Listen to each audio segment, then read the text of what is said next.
So yung mga ka-welder, may nasusunog na bundok at aming pinapatay ang sunog. Yung bumbero. Bumbero namin, balde lang. Buti, nakita namin, nasusunog kasi eh. Ano? Biglang nasunog. Yun o. Grabe. Buti lang si Manong, may dalang balde. Pero yung motor na nung gagapang... Ano? Buti nakita niya. Manong, ano po pangalan nyo?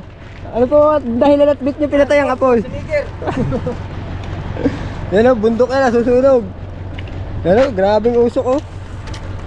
Buti, hindi na kumalat. Yan.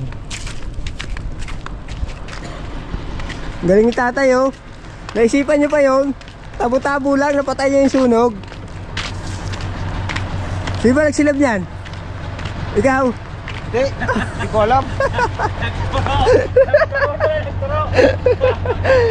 Yan o. Grabe o. Bakit nasunog yan? Apoy yata yung ang kanyan. Ba't kaya nasunog? Ba't kaya nasunog yan o? Oo.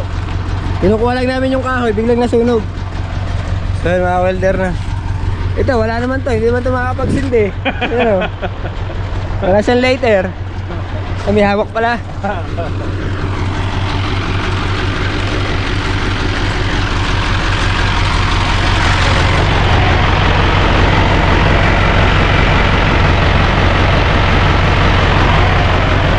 Tinatagas.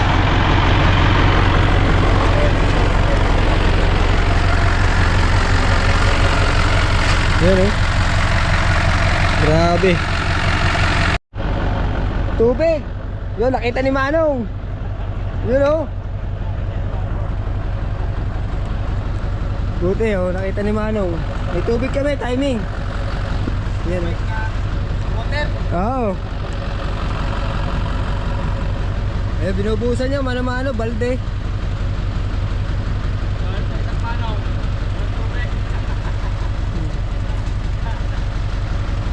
Eh, mga welder oh.